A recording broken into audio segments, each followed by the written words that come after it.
Welcome everyone. It's been a while. It's been a long time since I actually put out a real thoughtful video.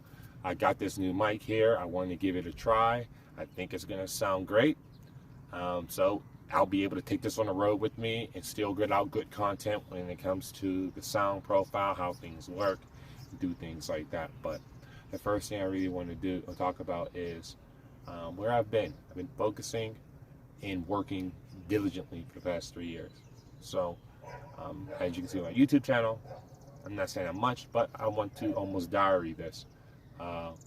It's been very small. It's been 98 subscribers. I'm thankful for the 98 people who subscribed to me a long time ago. But, this video is going to talk about my money video. I'm going to redo that right now and to try to not only update some of the things I've said in that video, but also make it a bit better so I can create more content outside of it by creating, extra type of content for my audience, grow the channel and, and get something a little bigger than I have right now. This channel is going to be focused on me. I am Zeke Marshall. So that's where I'm going to name the channel. It's my personal blog. So this is what I'm going to turn this channel into. All my personal stuff, basketball, if I do play basketball, things I'm doing because of my business, real estate, investing tips. My goal, honestly, in this channel is to help you as an audience view the world the way you need to view the world if you want to survive for the next 4 years. And yes, I said 4 years. This economic depression or economic cycle recession that they keep trying to make games with, anyone around me in Pittsburgh who knows me, I've been saying this was going to happen for like 3 years now. It just now is a lot of things that came into place to finally got to the point where now people aren't spending money and inflation's too high. So what happens? People just don't spend, and now companies got to lay off, which is what you're seeing right now. It's going to come to a head in August when student loans start back up and the foreclosures spike because they can't afford the payments no more. I'm already seeing it in Pittsburgh, and I'm already biding my time so I can finally get my house, so I can get out of my, my current situation, get a nice house that will serve me and this channel, because that's what it'll be for. So that's super exciting for me. Like, I can't wait for it. That's why I had to get up a video too. I'm too excited because everything I've been saying, everything I've told realtors, everything I've told financial advisors and insurance producers and people who made more money than me. Well, now the reality is hitting, and now I'm right. And it feels good to be right. Like, I'm going to bask in this for a long time. I've waited over a decade for all this to happen. I've been seeing this, like, this was inevitable. And now that the situation's here, I am hopefully trying to create a business strategy, which I will go into as I get more experience in it.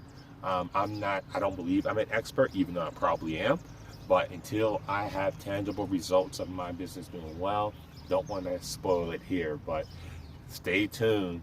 By Monday, everything goes well, I could be on a gold mine of a business that I can't wait to get off the ground, which I will share here on this channel as well about my about my other business that I'm going to use as a small means to educate a bit about what I will do, and hopefully it means to finance my lifestyle for this channel. So that's my goal. So trust me, I'm excited. I'm keeping everything calm. So it's awesome now. It's absolutely awesome. So now after all that's said and done, I want to, at this point in the video, start talking about my money video. What is money? So money, to help everyone. Everyone needs to understand that how they view money is wrong. It's inherently wrong. All money is an answer to a human problem, which is human desire. That's what money represents. It's a humanized way to structure human desire. That's what money in our current in capitalism right now, but it's not just capitalism, it's in any financial economic market, what we value. Money is value. That's how you acquire it, and when you obtain it, the way to make more of it is to add more value. If you think of it in that way, you will always be in a position where you understand if you want to make more money, add more value. The value needs to come first. All these companies that I've been around, even the few that I've worked for, they say it but don't understand what that means. Because to add real value means you must put the consumer first. Because it's them you have to convince to part with their money to give to you. The only way someone's going to do that is they need to understand, is the value added worth the money that I had to work hard for to acquire, to trade? Is trading human labor. Money is essentially the exchange, a medium of exchange for goods, the phone we're recording on, the food that we eat, or services. YouTube, Google, or a plumber, or an inspector. Those are services. Those are what the two things. It's a medium of exchange of value.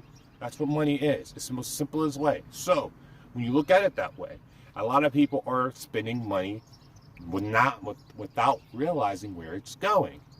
Okay, so how do we solve that problem? We solve that problem by identifying exactly what you need. You need to think backwards. For example, let's say I'm a single guy and everyone's situation is different. Not financial advice, of course. But I'm a single guy. I can very comfortably, in my situation, live on $3,000 a month. That's all I need. So $3,000 a month in a real sense is $36K a year. Okay, so if I make $36K a year and you break it down for $3,000 a month, let's say that's how much it costs me to live. Okay, so any money you make above that, you put into what I call money trees. And those money trees will then sprout out more seeds of more money trees. This is what we call investments. Real estate is an example. Equities. You have paintings, ways that we as human beings perceive value. That's what's valuable. What we perceive as valuable. Money is a myth. What something's worth is a myth. It's always been a myth. What is valuable today isn't as valuable as it was in 2020. People care way more about money right now than they did in 2020 when I was warning everyone to save their money and pay down debt. See, and didn't do it. And when they didn't do it, the result is now you have a market where instead of it being 3.5% for mortgages and a 0% funds rate, which is essentially the cost and the interest rate that the banks pay each other to keep the financial system going, well, now that's at 5%. So if they're paying 5%, you're paying 7%. So that's essentially doubles. It doubles everything. So in that case, you have what you call capital tightening, drain of liquidity. There's less cash to go around. And when there's less cash to go around, and there's people who are in debt, who need to sell those assets to get cash and pay down debt, guess what you have? A recession. And when too many companies do that at once, you have a depression, and which is what I think we're going to hit soon. Now, there is enough cash for some of it to go on, but what's going to happen is the skills gap's going to get worse. And when that, not skills gap, I'm sorry, the wealth gap is going to get even more pronounced. But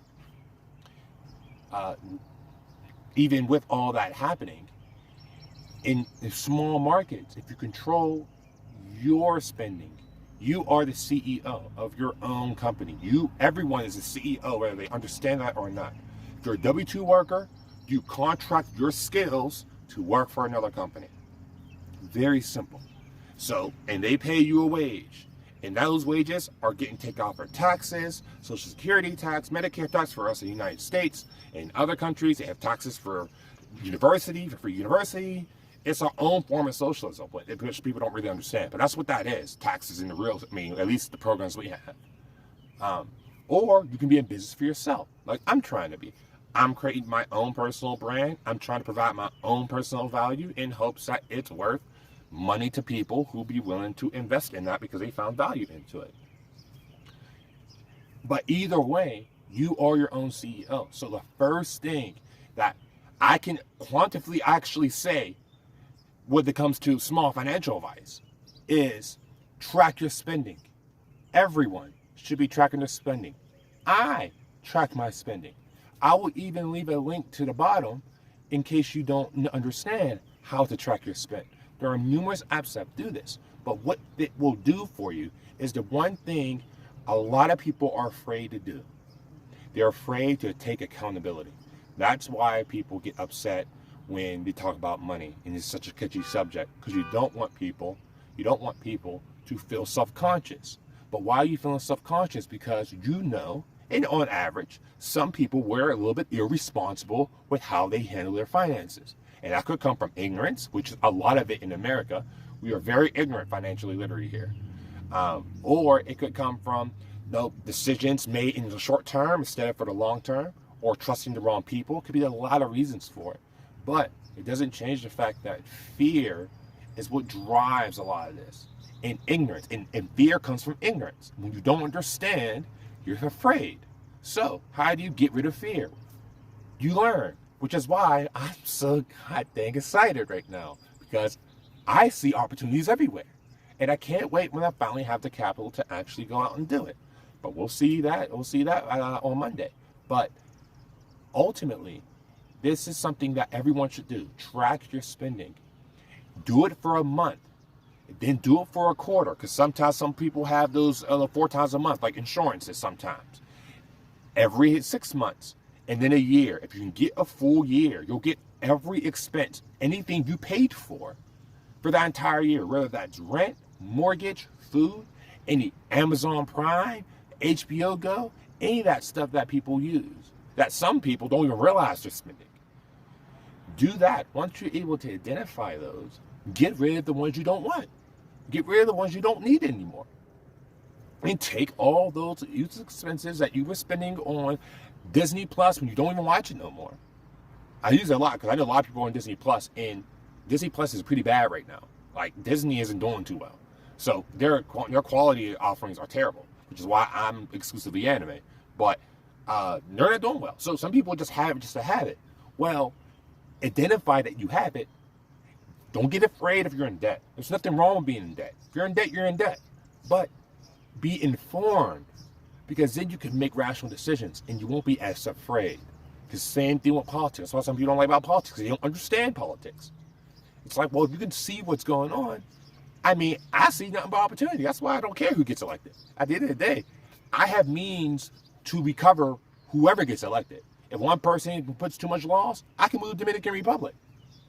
It's like, it doesn't matter. Like, you can't control me. Like, I have the means to leave if I need to. So that's why it doesn't bother me who's in the party. Now, would I prefer someone? Yeah, sometimes. Sometimes they have better policies in one way or another. But for the most part, no. I don't want to do that because, like, if I lock myself down in the U.S. and they raise taxes, which is what, they're trying to do right now, well, I'll just go to Dominican Republic and say my residency is there and pay taxes down there. And then don't pay taxes here. Not financial advice. Everyone is different, please. But for me personally, it saves me quite a bit of money because from what I understand about the tax code, and now always reference my CPA, so always see an accountant before you go do this. Always reference an accountant. I have my own, I always use. But before you do any of this, make sure that you go by the actual tax laws. I'm pretty sure the last time I checked, if you're in the country for more than 35 days, you're liable to pay taxes. So if I'm out for more than if I'm not here for more than 35 days, I come here for business trips, well, I effectively don't pay any taxes. That's how the rich work. That's how it's always been. They understand the game, and that's why you need to be informed. And I hope at the end of the day that this video has helped you to do that. So thank you for your time. I hope you guys have an absolutely amazing day, and great job, guys. Great job.